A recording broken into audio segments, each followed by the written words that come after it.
আজ সকালে ফোনে কল আসলো। নাম দেখে চমকে গেলাম, মাই হাজব্যান্ড। কে সেভ করেছে এই নাম?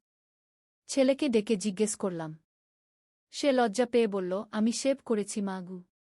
কেন এমন নাম দিয়েছিস? আমি রাগত কণ্ঠে জিজ্ঞেস করলাম।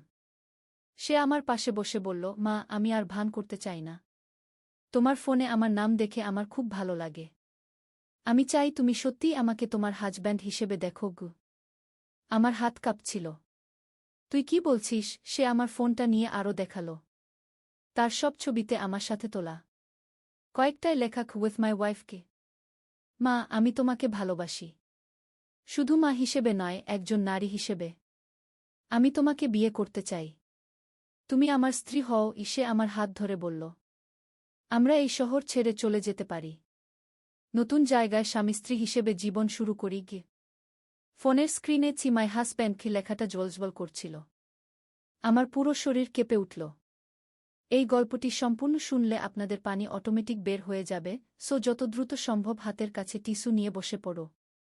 বিছানার চাদর যেন নষ্ট না হয় সেটা সম্পূর্ণ খেয়াল রাখার অনুরোধ জানিয়ে গল্পটি এখন শুরু করব। তার আগে সর্বশেষ অনুরোধ, দয়া করে এমন পানি বের করার গল্প নিয়মিত শুনতে আমাদের চ্যানেলটি সকলেই সাবস্ক্রাইব করুন। ধন্যবাদ। হ্যালো বন্ধুরা, আমার নাম মধুমিতা সেন।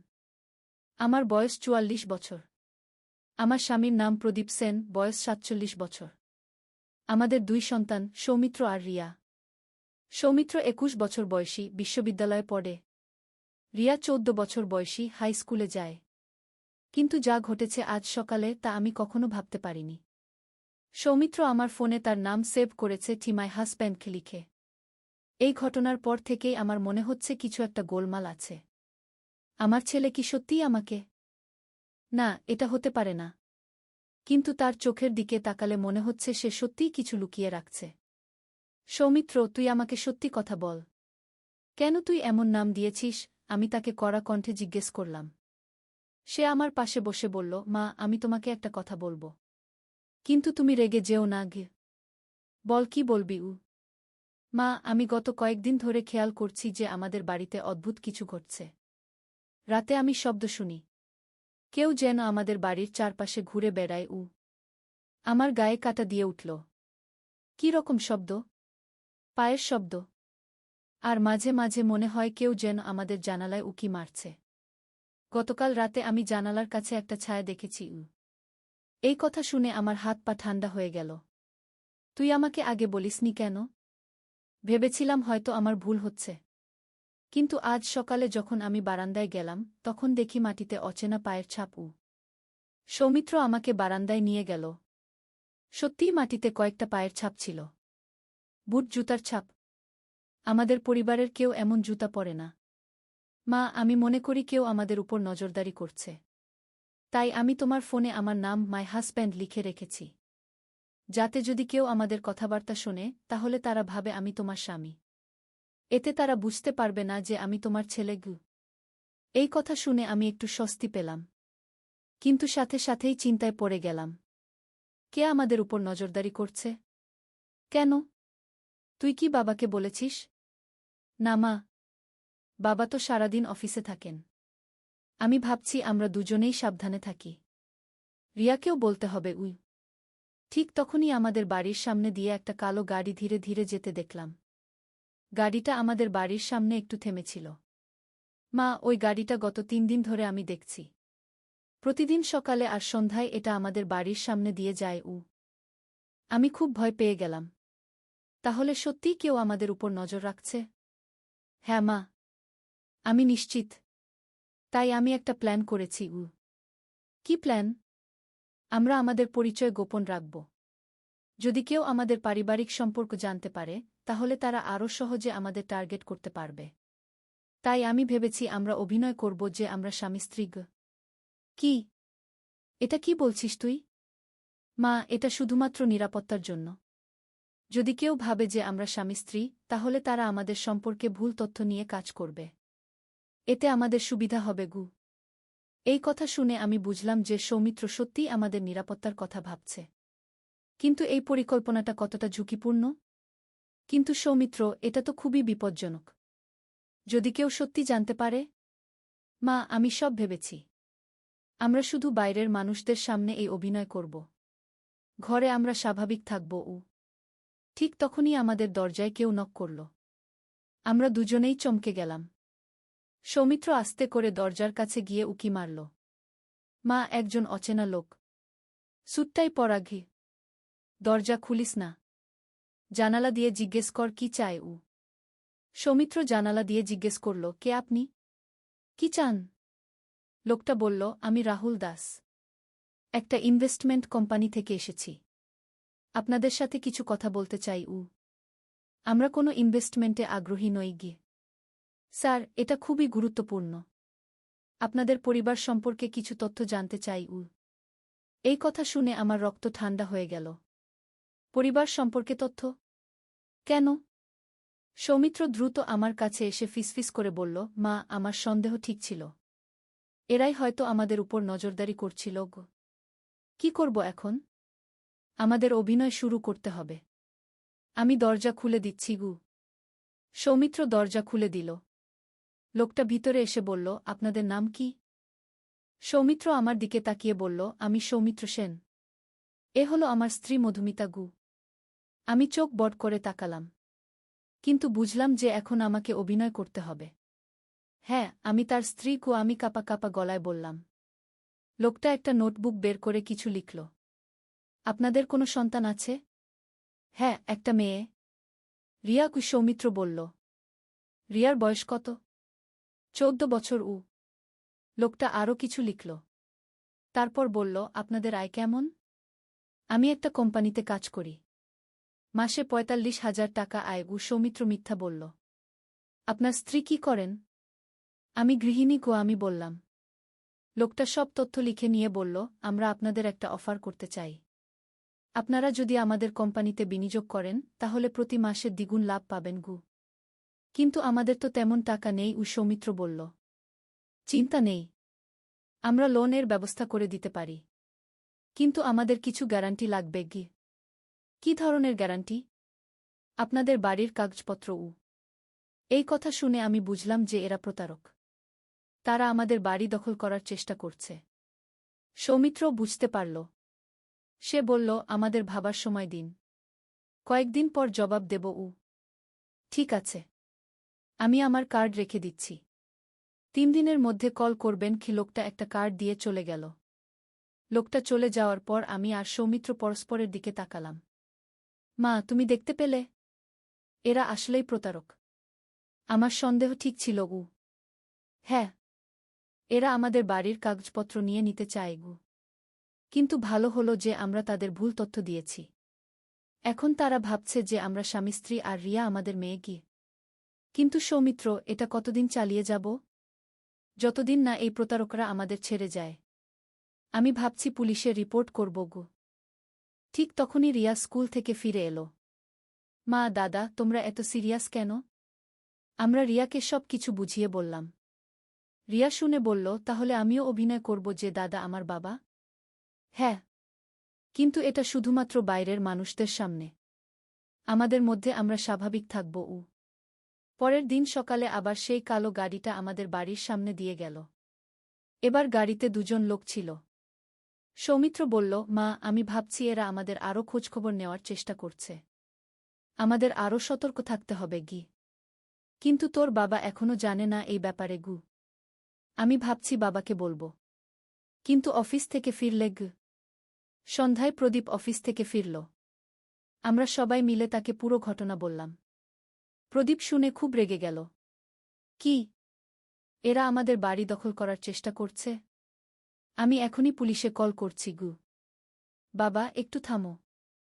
আমি একটা প্ল্যান করেছি। আমরা এদের ফাঁদে ফেলব গু।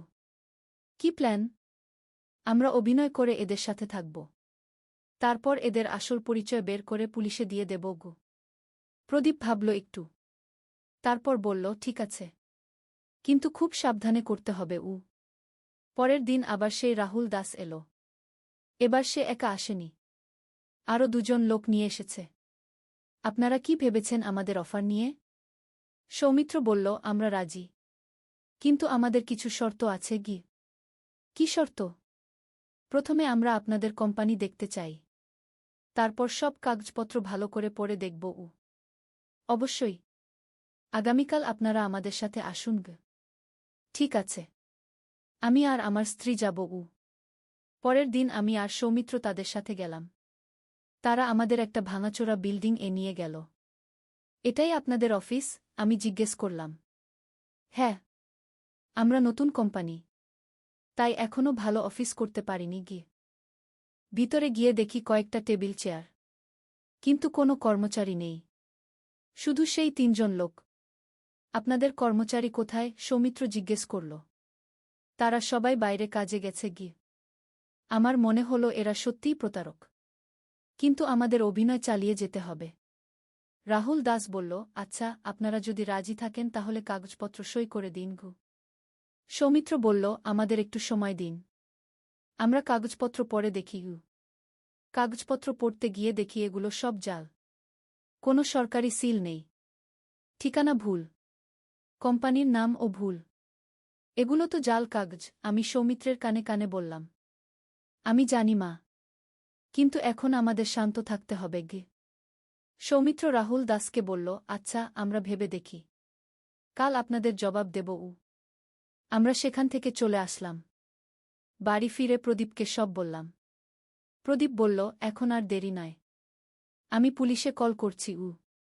কিন্তু পুলিশ এসে জানালো যে এদের ধরার জন্য আরও প্রমাণ লাগবে। আপনারা যদি এদের সাথে একটা মিটিং এ যান আর গোপনে রেকর্ড করেন, তাহলে আমরা এদের ধরতে পারব, পুলিশ বলল। পরের দিন আবার রাহুল দাস ফোন করল। আপনারা কি ভেবেছেন? আমরা রাজি, আজই কাগজ সই করে দেব। সৌমিত্র বলল। চমৎকার! আপনারা সন্ধ্যায় আমাদের অফিসে আসুন, আপনাদের বাড়ির কাগজপত্র নিয়ে আসবেন। আমরা সিদ্ধান্ত নিলাম যে পুলিশের পরামর্শমতো সব রেকর্ড করব। সন্ধ্যায় আমরা তাদের অফিসে গেলাম। এবার আমাদের সাথে গোপন ক্যামেরা আর মাইক্রোফোন ছিল। রাহুল দাস বলল, আপনারা বাড়ির কাগজ এনেছেন? হ্যাঁ, এনেছি। সৌমিত্র বলল। চমৎকার! এবার আমরা আপনাদের বলি আমাদের আসল পরিকল্পনা। মানে? আসলে আমরা কোনো ইনভেস্টমেন্ট কোম্পানি নই, আমরা জমি দখলের কাজ করি। আপনাদের বাড়ি দখল করে নেওয়ার জন্যই এই নাটক করেছি। এই কথা শুনে আমার গায়ে কাটা দিল, কিন্তু সৌমিত্র শান্ত রইল। কিন্তু এটা তো অবৈধ, সৌমিত্র বলল।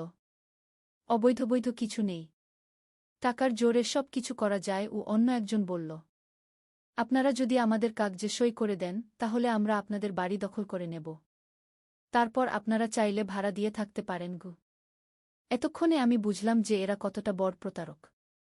পুলিশ যা চেয়েছিল তার চেয়েও বেশি প্রমাণ আমরা পেয়ে গেছি। সৌমিত্র বলল, আচ্ছা, আমরা সই করে দিচ্ছি। ঠিক তখনই পুলিশ এসে হাজির। Hands up! তোমরা সবাই গ্রেফতার! রাহুল দাস আর তার সঙ্গীরা হকচকিয়ে গেল। এ কি হচ্ছে? পুলিশ ইন্সপেক্টর বললেন, তোমরা জমি দখলের চেষ্টা করেছ, আমাদের কাছে সব প্রমাণ আছে। আমি আর সৌমিত্র স্বস্তির নিঃশ্বাস ফেললাম। আমাদের পরিকল্পনা সফল হয়েছে। পুলিশ সবাইকে গ্রেফতার করে নিয়ে গেল।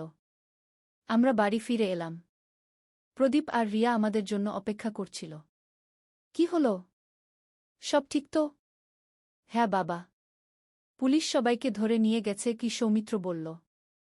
রিয়া বলল, তাহলে এখন আর আমাদের অভিনয় করতে হবে না? না রিয়া, এখন সব স্বাভাবিক। আমি বললাম। কিন্তু পরের দিন আবার নতুন সমস্যা দেখা দিল। সৌমিত্রের কলেজ থেকে ফোন এলো। সৌমিত্র কলেজে আসেনি গত ৩ দিন। কি হয়েছে? প্রিন্সিপাল স্যার জিজ্ঞেস করলেন। আমি বুঝলাম যে এই প্রতারকদের ব্যাপার নিয়ে এত ব্যস্ত থাকার কারণে সৌমিত্রের পড়াশোনা ব্যাহত হয়েছে। স্যার, একটু পারিবারিক সমস্যা ছিল, আগামীকাল থেকে নিয়মিত আসবে। আমি বললাম। কিন্তু সৌমিত্র চিন্তায় পড়ে গেল। মা, আমি তো ৩ দিনের ক্লাস মিস করেছি, পরীক্ষা আসছে। চিন্তা করিস না, তুই পড়াশোনায় মন দে, এই ঝামেলা তো শেষ হয়ে গেছে। কিন্তু আসলেই কি সব শেষ হয়ে গেছে? পরের দিন আবার অন্য রকম ঘটনা ঘটল।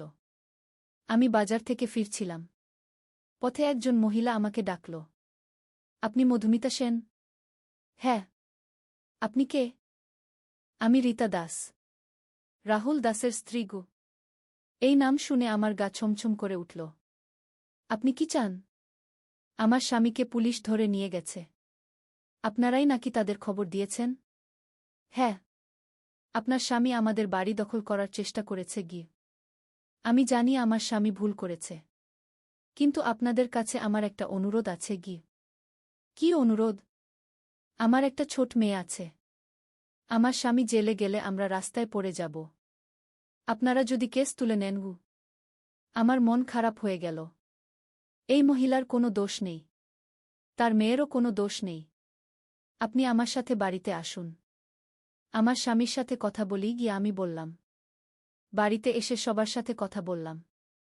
প্রদীপ বলল, ওর স্বামী যা করেছে তার জন্য তো শাস্তি পেতেই হবে গু। কিন্তু সৌমিত্র বলল, বাবা, এই মহিলা আর তার মেয়ের কোনো দোষ নেই। আমরা যদি একটু সাহায্য করতে পারি। রীতা দাস কাঁদতে কাঁদতে বলল, আমি জানি আমার স্বামী ভুল করেছে। কিন্তু সে খারাপ মানুষ নয়। টাকার অভাবে এমন কাজ করতে বাধ্য হয়েছে গি। আমার মন গলে গেল। আচ্ছা, আমরা দেখি কি করা যায়। পরের দিন আমরা পুলিশ স্টেশনে গেলাম।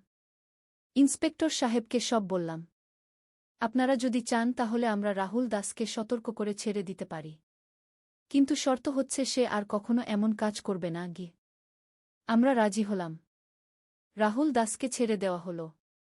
সে এসে আমাদের কাছে ক্ষমা চাইল। আমি খুব দুঃখিত। আমি আর কখনো এমন কাজ করব না গি। আমি বললাম, আপনি চাইলে আমাদের এলাকায় একটা ছোট ব্যবসা শুরু করতে পারেন। আমরা সাহায্য করব। রাহুল দাসের চোখে পানি এসে গেল। আপনারা এত ভালো কেন? আমি তো আপনাদের এত ক্ষতি করার চেষ্টা করেছি। সৌমিত্র বলল, প্রত্যেকেরই দ্বিতীয় সুযোগ পাওয়ার অধিকার আছে গু। এইভাবে একটা অদ্ভুত বন্ধুত্ব তৈরি হল। রাহুল দাস আমাদের এলাকায় একটা মুদি দোকান খুলল। তার স্ত্রী রীতা দাস সেলাই এর কাজ শুরু করল। কিন্তু এই ঘটনার পর আমি আর সৌমিত্রের মধ্যে একটা বিশেষ বন্ধন তৈরি হল। যে কয়েকদিন আমরা স্বামী স্ত্রীর অভিনয় করেছিলাম, সেই সময়টা আমাদের দুজনের কাছেই অন্যরকম লেগেছিল। একদিন সৌমিত্র আমাকে বলল, মা, তুমি জানো, যখন আমি তোমাকে আমার স্ত্রী বলে পরিচয় দিয়েছিলাম তখন আমার কেমন যেন ভালো লেগেছিল গো। কি বলছিস তুই? আমি অবাক হয়ে বললাম। না মা, আমি কোনো খারাপ অর্থে বলছি না। কিন্তু মনে হয়েছিল যেন আমি সত্যিই তোমাকে রক্ষা করছি। একটা দায়িত্ব নিয়েছি গু। আমার মনেও তখন অদ্ভুত লাগছিল। হ্যাঁ, আমারও মনে হয়েছিল যে তুই সত্যিই আমার একটা সাপোর্ট। মা, আমি কি তোমাকে একটা কথা বলতে পারি? হ্যাঁ, বল। যখন বাবা অফিসে থাকে তখন আমিই তো তোমার সবচেয়ে কাছের মানুষ।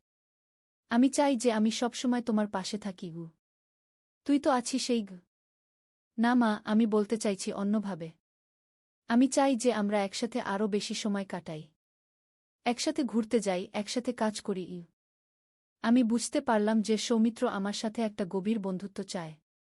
আর এটা খুবই স্বাভাবিক। ঠিক আছে। আমরা এই শনিবার একসাথে শপিং মলে যাব। তুই যা চাস কিনে দেব। সৌমিত্রের মুখে হাসি ফুটে উঠল। সত্যি মা? হ্যাঁ। আর তুই যদি চাস তাহলে আমরা একটা ছবিও দেখতে পারি। ওয়াও, এটা হবে আমাদের প্রথম মাছেলের ডেট। সে হাসতে হাসতে বলল। আমিও হেসে ফেললাম। হ্যাঁ, আমাদের প্রথম ডেটকে। শনিবার আমরা দুজন একসাথে শপিং মলে গেলাম। সৌমিত্র আমার জন্য একটা সুন্দর শাড়ি কিনল। আমি তার জন্য একটা জ্যাকেট কিনলাম। তারপর আমরা একটা রোমান্টিক ছবি দেখলাম। ছবি দেখার সময় সৌমিত্র বলল, মা, এই ছবির নায়ক নায়িকার মতো আমরাও কি সুন্দর জুটি না? আমি হেসে বললাম, হ্যাঁ, আমরা তো মাছেলের সবচেয়ে সুন্দর জুটি। না মা, আমি বলতে চাইছি। মানে কি? সে লজ্জা পেয়ে গেল। কি বলতে চাইছিস? কিছু না মা। শুধু মনে হচ্ছিল যে আমরা একসাথে থাকতে খুব সুন্দর লাগছি। ছবি শেষে আমরা একটা রেস্টুরেন্টে খেতে গেলাম। সেখানে ওয়েটার আমাদের দেখে বলল, আপনারা খুব সুন্দর কাপল। আমি তাড়াতাড়ি বলতে গেলাম, না, আমরা মাছেলে। কিন্তু সৌমিত্র আমার হাত চেপে ধরে বলল, ধন্যবাদ। তারপর আমার দিকে তাকিয়ে বলল, মা, আজকের জন্য আমরা স্বামী স্ত্রীর ভান করি না, যেমনটা সেই প্রতারকদের সামনে করেছিলাম? কেন? মনে হচ্ছে এটা ফান হবে। আর কেউ আমাদের চেনে না এখানে। আমি ভাবলাম যে এতে কোনো ক্ষতি নেই। শুধুমাত্র একটু মজার জন্য। ঠিক আছে। কিন্তু শুধু আজকের জন্য। সেই রাতে আমরা রেস্টুরেন্টে স্বামী স্ত্রীর মতো আচরণ করলাম। সৌমিত্র খুব যত্ন করে আমার সাথে কথা বলল। আমার খাবার পরিবেশন করে দিল। কেমন লাগছে মা? ভালো লাগছে। কিন্তু একটু অদ্ভুত। কেন অদ্ভুত? কারণ তুই তো আমার ছেলে গু। কিন্তু আমি যদি তোমার ছেলে না হতাম, তাহলে কেমন লাগত? এই প্রশ্ন শুনে আমি থমকে গেলাম। তুই কি বলছিস? আমি বলতে চাইছি, যদি আমরা সত্যিই স্বামী স্ত্রী হতাম তাহলে কেমন হতো? সৌমিত্র, তুই কি ভাবছিস? মা, আমি শুধু একটা হাইপোথেটিক্যাল প্রশ্ন করছি। আমি কোনো খারাপ অর্থে বলছি না গি। আমি বুঝলাম যে সৌমিত্র শুধুমাত্র কৌতূহলবশত এই প্রশ্ন করেছে। কিন্তু আমার মন কেন যেন অস্থির হয়ে উঠল। চল বাড়ি যাই। অনেক রাত হয়ে গেছে গি। বাড়িতে ফিরে আমি আমার রুমে গিয়ে ভাবতে লাগলাম। সৌমিত্রের কথাগুলো আমার মাথায় ঘুরপাক খাচ্ছে। পরের দিন সকালে সৌমিত্র আমার কাছে এসে বলল, মা, গতকাল আমি কি কোনো ভুল কথা বলেছি? না তো। কেন? মনে হচ্ছে তুমি আমার উপর রাগ আছো গু। আমি রাগ করিনি। শুধু ভাবছিলাম ঘু। কি ভাবছিলে? আমি সৌমিত্রকে বসতে ইশারা করলাম। বস, তোর সাথে একটা গুরুত্বপূর্ণ কথা বলব গু। কি কথা মা? সৌমিত্র, তুই এখন বড় হয়ে যাচ্ছিস। তোর নিশ্চয়ই কোনো মেয়ে পছন্দ হয়েছে? সৌমিত্র লজ্জা পেয়ে বলল, না মা, এখনো কেউ পছন্দ হয়নি গে। কিন্তু তুই তো এখন কলেজে পড়িস। তোর বয়সী ছেলেদের সবারই কোনো না কোনো গার্লফ্রেন্ড থাকে গি। আমার কোনো গার্লফ্রেন্ড নেই মা। আমি এখনো সেই মেয়েটার সাথে দেখা পাইনি যাকে আমি ভালোবাসতে পারি। কি ধরনের মেয়ে তোর পছন্দ? সৌমিত্র একটু ভেবে বলল, যে মেয়েটা তোমার মতো হবে গু। আমার মতো মানে? মানে যে মেয়েটা তোমার মতো যত্নশীল হবে, তোমার মতো সুন্দর হবে, তোমার মতো বুদ্ধিমতী হবে গু। আমার মন ভালো হয়ে গেল। তার মানে তুই চাস যে তোর স্ত্রী আমার মতো হোক? হ্যাঁ মা, আমি চাই আমার স্ত্রী একদম তোমার মতো হোক গু। কিন্তু সৌমিত্র, পৃথিবীতে দুজন একই রকম মানুষ হয় না।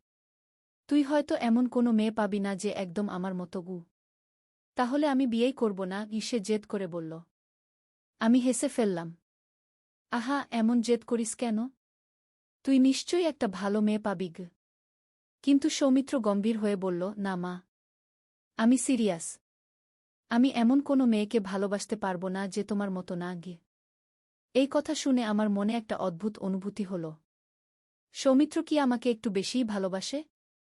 সৌমিত্র, তুই তোর বন্ধুদের সাথে বের হস না? কোনো মেয়ের সাথে কথা বলিস না? না মা, আমার কোনো মেয়ে বন্ধু নেই। আমি শুধু তোমার সাথেই স্বচ্ছন্দ বোধ করি গু। আমি বুঝলাম যে সৌমিত্রের সামাজিক জীবন ঠিকমতো হচ্ছে না। সে শুধু আমার উপর নির্ভরশীল হয়ে পড়েছে। সৌমিত্র, তোর বয়সে ছেলেদের বন্ধুবান্ধব থাকা উচিত। তুই কলেজে কোনো বন্ধু বানাস না? বানাই তো মা। কিন্তু কেউই আমার মতো চিন্তা করে না। সবার শুধু গার্লফ্রেন্ড নিয়ে মাতামাতি গু। তাহলে তুইও একটা গার্লফ্রেন্ড বানাগে। আমার তো তুমি আছো। আমার আর কোনো মেয়ের দরকার নেই। এই কথা শুনে আমি চিন্তিত হয়ে পড়লাম। সৌমিত্র কি আমাকে নিয়ে অস্বাভাবিক কিছু ভাবছে? সৌমিত্র, আমি তোর মা। আমি তোর গার্লফ্রেন্ডের বিকল্প হতে পারি না গু। আমি সেই অর্থে বলিনি মা। আমি বলতে চেয়েছি যে তুমি আছো বলেই আমি খুশি। আমার আর কিছু লাগে না গি। আমি বুঝলাম যে সৌমিত্রের সাথে আরও খোলামেলা কথা বলতে হবে। সৌমিত্র, তুই বড় হয়ে গেছিস। তোর জীবনে একটা সঙ্গী দরকার, যে তোর সাথে জীবনের সব কিছু শেয়ার করবে গু। কিন্তু আমি তো তোমার সাথে সব কিছু শেয়ার করি। এটা ভিন্ন ব্যাপার সৌমিত্র। মা-ছেলের সম্পর্ক আর স্বামী-স্ত্রীর সম্পর্ক এক নয় গে। সৌমিত্র চুপ হয়ে গেল। তারপর বলল, মা, আমি একটা কথা বলতে পারি? বল। যখন আমরা সেই প্রতারকদের সামনে স্বামী-স্ত্রীর অভিনয় করেছিলাম, তখন আমার কেমন যেন ভালো লেগেছিল। মনে হয়েছিল এটা অভিনয় নয়, এটা বাস্তব। আমার গলা শুকিয়ে গেল। তুই কি বলছিস? মা, আমি জানি এটা ভুল। কিন্তু আমি তোমাকে একজন নারী হিসেবেও ভালোবাসি। আমার মাথা ঝিমঝিম করতে লাগল। সৌমিত্র, তুই কি বলছিস তুই জানিস? হ্যাঁ মা, আমি জানি। আমি তোমাকে ভালোবাসি। শুধু মা হিসেবে নয়, একজন নারী হিসেবেও। আমি উঠে দাঁড়ালাম। সৌমিত্র, এটা ঠিক নয়। তুই ভুল ভাবছিস গু। না মা, আমি ভুল ভাবছি না। আমি তোমাকে ভালোবাসি। আমি তোমাকে বিয়ে করতে চাই। আমার পুরো শরীর কাঁপতে লাগল। সৌমিত্র, তুই পাগল হয়ে গেছিস? আমি তোর মা। আমি জানি মা। কিন্তু আমি তোমাকে ছাড়া বাঁচতে পারব না আমি ঘর থেকে বের হয়ে গেলাম। আমার মাথা ঠিক কাজ করছে না। সৌমিত্র আমাকে কি বলেছে সে? সারাদিন আমি সৌমিত্রের সাথে কথা বলিনি। সন্ধ্যায় প্রদীপ অফিস থেকে ফিরল। কি হয়েছে? তুমি এত চুপচাপ কেন? প্রদীপ জিজ্ঞেস করল। কিছু না। একটু মাথা ব্যথা করছে রাতে খাবারের টেবিলে সৌমিত্র আমার দিকে তাকিয়ে থাকল। কিন্তু আমি তার দিকে তাকাতে পারলাম না। রিয়া বলল, দাদা, তুমি কেন এত চুপচাপ? আর মা, তুমিও কিছু বলছো না কিছু না রিয়া। সবাই খাবার খাও। প্রদীপ বলল। রাতে শোবার সময় প্রদীপ আমাকে জিজ্ঞেস করল, সত্যি কি হয়েছে? তুমি আর সৌমিত্র দুজনেই আজ অদ্ভুত আচরণ করছো আমি ভাবলাম প্রদীপকে বলবো কিনা, কিন্তু শেষে সিদ্ধান্ত নিলাম যে এটা আমাকেই সামলাতে হবে। কিছু না, একটু মন খারাপ ছিল পরের দিন সকালে সৌমিত্র আমার রুমে এলো। মা, তুমি আমার উপর রাগ করেছ? সৌমিত্র, গতকাল তুই যা বলেছিস সেটা ভুল। তুই নিজেকে সামলাও। আমি কোনো ভুল কথা বলিনি মা। আমি তোমাকে সত্যিই ভালোবাসি থামো। এসব কথা আর বলবি না কেন মা? আমি তো তোমাকে খুশি রাখতে চাই। আমি তোমার যত্ন নিতে চাই তুই আমার ছেলে। তুই আমার যত্ন নিতে পারিস। কিন্তু একজন স্বামী যে। পরোটা বানাতে গিয়ে ছেলে আমার পেছনে এসে দাঁড়িয়ে এমন কথা বলল যে আটার লেই হাত থেকে পড়ে গেল। সকালে ছেলের জন্য পরোটা বানাচ্ছিলাম। রান্নাঘরে একা একা কাজ করতে ভালো লাগে। হঠাৎ ছেলে পেছন থেকে এসে দাঁড়াল। মা, আজ আমি তোমাকে সাহায্য করব আমি বললাম, ঠিক আছে, বেলুন দাও। আটা বেলতে গিয়ে সে আমার হাতের উপর তার হাত রাখল। মা, এভাবেই তো স্বামী স্ত্রী একসাথে রান্না করে আমি চমকে উঠলাম। কি বলছিস? আটার লেই আমার হাতে লেগে থাকল। সে আমার কাঁধে হাত রেখে বলল, আমি দেখেছি সিনেমায় স্বামী স্ত্রী মিলে রান্না করে চুলার আগুনের তাপ অনুভব করছিলাম গালে। আমিও তোমার সাথে এভাবে সারা জীবন কাটাতে চাই। পরোটা উল্টাতে গিয়ে হাত কাঁপল। মা, তুমি আমার স্ত্রী হয়ে যাও। তাওয়ার উপর পরোটা পুড়ে যেতে লাগল। কিন্তু আমি খেয়াল করলাম না। তার কথায় মনোযোগ গেছে। আমি তোমাকে ভালোবাসি, শুধু মা হিসেবে নয়। ধোয়া উঠছিল তাওয়া থেকে। বিয়ে করো আমাকে। রান্নাঘরের গরম আমাকে দমবন্ধ করে দিচ্ছিল। এই গল্পটি সম্পূর্ণ শুনলে আপনাদের পানি অটোমেটিক বের হয়ে যাবে, যত দ্রুত সম্ভব হাতের কাছে টিস্যু নিয়ে বসে পড়ো। বিছানার চাদর যেন নষ্ট না হয় সেটা সম্পূর্ণ খেয়াল রাখার অনুরোধ জানিয়ে গল্পটি এখন শুরু করব। তার আগের সর্বশেষ অনুরোধ, দয়া করে এমন পানি বের করার গল্প নিয়মিত শুনতে আমাদের চ্যানেলটি সকলেই সাবস্ক্রাইব করুন। ধন্যবাদ। হ্যালো বন্ধুরা, আমার নাম রুমানা খাতুন। আমার বয়স 40 বছর। আমার স্বামীর নাম রফিক খান, বয়স 43 বছর। আমাদের 2 সন্তান, রাহুল আর রিমা। রাহুল 21 বছর বয়সী, ভার্সিটিতে পড়ে। রিমা 14 বছর বয়সী, স্কুলে যায়। আজকের ঘটনাটা ঘটল গত সপ্তাহে। রাহুল ছুটির দিনে বাড়িতে এসেছিল। সকাল 10টার দিকে রান্নাঘরে পরোটা বানাচ্ছিলাম। হঠাৎ রাহুল পেছন থেকে এসে দাঁড়াল। তার মুখে একটা অদ্ভুত হাসি। মা, সে বলল, আজ তোমার সাথে রান্না করব। আমি অবাক হলাম। রাহুল কখনো রান্নাঘরে আসে না। কি হলো বাবা? হঠাৎ রান্নার শখ জাগল নাকি? সে আমার পাশে এসে দাঁড়াল। মা, আমি তোমাকে একটা গোপন কথা বলব। তার গলার স্বর কেমন যেন অন্যরকম লাগছিল। আমি আর কোনো মেয়েকে বিয়ে করতে চাই না আমি চমকে উঠলাম। মানে? কি বলছিস তুই? মা, আমি সিদ্ধান্ত নিয়েছি যে আমি তোমাকেই বিয়ে করব। সে আমার কাঁধে হাত রাখল। তুমিই আমার স্ত্রী হবে আটার লেই আমার হাত থেকে পড়ে গেল। রাহুল, তুই কি বলছিস? আমি তোর মা। মা, আমি গভীরভাবে ভেবেছি। তোমার চেয়ে ভালো কোনো মেয়ে আমি পাব না তার চোখে একটা অদ্ভুত ভাব। তুমি আমার সব চাহিদা পূরণ করতে পারবে আমি কাঁপতে শুরু করলাম। রাহুল, তুই কি বলছিস? এসব কি? মা, আমি তোমাকে ভালোবাসি। শুধু মা হিসেবে নয়, একজন নারী হিসেবেও। সে আরও কাছে এসে দাঁড়াল। আমি তোমার সাথে সারা জীবন কাটাতে চাই পরোটা তাওয়ার উপর পুড়ে যাচ্ছিল। কিন্তু আমি সেদিকে খেয়াল করতে পারছিলাম না। রাহুলের কথাগুলো আমার মাথায় ঘুরপাক খাচ্ছিল। রাহুল, তুই কি পাগল হয়ে গেছিস? আমি তোর মা। এসব কি বলছিস তুই? মা, আমি জানি এটা অস্বাভাবিক লাগছে। কিন্তু আমি সত্যি বলছি, সে আমার হাত ধরতে চাইল। আমি তোমাকে চাই। আমি পিছিয়ে গেলাম। রাহুল, তুই থাম। এসব বলিস না। মা, আমি সিরিয়াস। আমি তোমাকে বিয়ে করতে চাই। কি? তার গলার স্বর আরও গভীর হয়ে উঠল। তুমি রাজি হবে তো? আমার মাথা ঝিমঝিম করছিল। রাহুল, এসব কি বলছিস? তুই কি মাথা খারাপ হয়ে গেছিস? মা, আমি কখনো এত সিরিয়াস ছিলাম না। আমি তোমাকে সত্যি ভালোবাসি। সে আমার দিকে তাকিয়ে রইল। তুমি আমার হয়ে যাবে? আমি আর সহ্য করতে পারলাম না। রাহুল, তুই এখনই এসব বন্ধ কর। আমি তোর মা। এসব কথা বলতে নেই। মা, আমি তোমার জন্য অপেক্ষা করব। সে হেসে বলল। যতদিন লাগুক না কেন। এমন সময় দরজায় কলিংবেল বাজল। আমি তাড়াতাড়ি দরজার দিকে গেলাম। দরজা খুলে দেখি আমাদের পাশের বাড়ির আন্টি। রুমানা, কি খবর? ভালো আছো তো? জি আন্টি, ভালো আছি। আমি কোনোরকমে নিজেকে সামলালাম। একটা কথা বলবো। তোমার রাহুলকে নিয়ে গি। আমার হৃদয় দপদপ করতে লাগল। কি হয়েছে আন্টি? আসলে গতকাল রাতে আমি দেখলাম রাহুল অদ্ভুত আচরণ করছে। সে বারবার তোমার ঘরের জানালার দিকে তাকিয়ে থাকে। আমার শরীর ঠান্ডা হয়ে গেল। কি বলছেন আন্টি? রুমানা, আমি মনে করি রাহুলের কিছু সমস্যা হয়েছে। তার আচরণ স্বাভাবিক নয়।